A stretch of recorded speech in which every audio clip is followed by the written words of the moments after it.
Electrical safety. Importance of electrical safety. Workplace safety is something that every company needs to make a top priority. There are many types of hazard that exist, and in general, they are all just covered under the generic topic of workplace safety. Some people wonder why electrical safety is so important and why it gets so much attention. There are many statistics and facts that can provide some insights into what makes electrical safety stand out when it comes to the effort of made to improve safety. Electricity. Electricity is a form of energy resulting from the existence of charged particles, such as electrons or protons, either statically as accumulation of charge or dynamically as a current. Electricity also is a fundamental form of energy observable in positive and negative forms that occurs naturally, as in lightning, or produce, and that is expressed in terms of movement and interaction of electrons. Elements of electricity. Electrical currents and circuits. An electrical current is the flow of electrons through a conductor. A simple circuit is any closed loop and allows a flow of electrons from a source of current to deliver energy and then return the source. For example, in a light switch circuit, there is typically 120 volts of alternating current. A switch controls that electrical source, the light, and the return. Purpose of a ground. The purpose of an electrical ground is to allow any spikes in electricity to be directed away from the electric circuit into the ground where it can be harmlessly absorbed. A ground serves as the return path of an electric circuit. A ground fault occurs when there is a break in the low resistance grounding path from an electrical appliance or instrument. So body fluids that contain salt and ions allow electricity to flow. So humans are considered fairly good conductors of electricity. Examples of electrical hazard risk include electric shock and burns from live wire contact, fires from faulty wiring, overloading circuits, leaving electrical parts exposed, electrocution or burns from a lack of PPE, explosions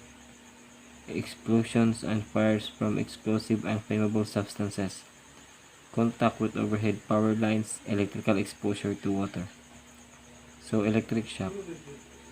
An electric shock may cause burns. It may leave no visible mark on the skin. In either case, an electrical current passing through the body can cause damage inside the body, cardiac arrest, or other injury. Under certain circumstances, even a small amount of electricity can be fatal.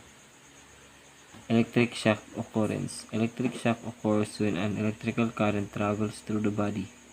Injuries from electrical shock happen when someone accidentally comes in contact with an electrical source, such as frayed cord or a downed power line. Factors affecting electric shock. The three primary factors affect the injury severity and electric shock. First, the amount of current passing through the body. Second, the duration of the current flow and the current path through the body. Electric shock prevention.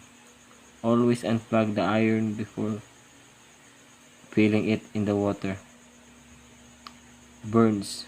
Burns are tissue damage that result from heat exposure to the sun or other radiation or chemical or electrical contact. Burns can be minor medical problems or life-threatening emergency. Causes of electrical fire.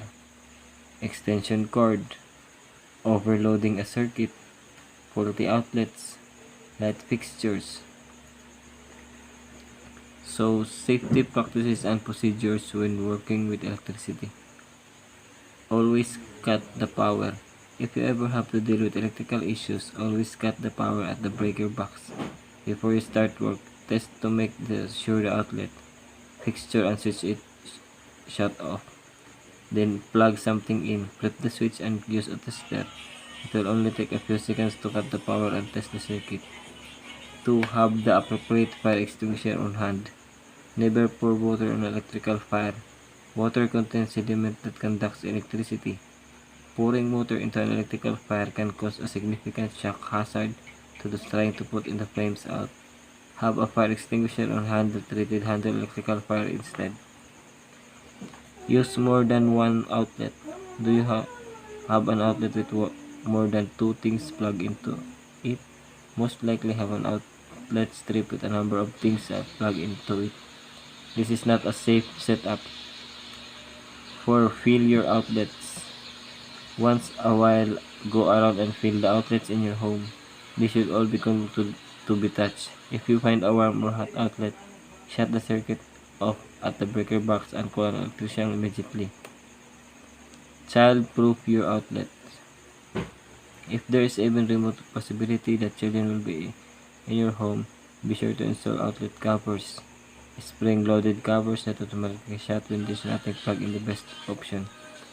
Investigate flickering lights. A flickering light often means that the fixture of the circuit has lost wire somewhere, or that the bulb has more common or inconsistent flow of electricity. Tighten the bulb. If that doesn't fix it, call an electrician. So install arc fault circuit interrupters. According to Electrical Safety Council International, arc faults cause more than 28,000 fires in U.S. homes every year, killing and injuring hundreds of people. Arc fault circuit interrupters help prevent these 3 types of fires. Have an electrician install this in your home. Don't use extension cord long term. An extension cord should be a short-term solution when you need electricity in a spot where there's no ready outlet. Install ground fault circuit interrupters. A ground fault circuit interrupter shut off is it detects the current is being diverted due to a short circuit or installation problem. Call an electrician when there's any question. It's so tempting to try to DIY various problems around your home. When it comes to electricity, you should leave it to the professionals. Improperly installed wiring can cause dangerous shocks as well as fires. Don't put your family and property at risk. Let a licensed electrician deal with electrical issues. So, thank you.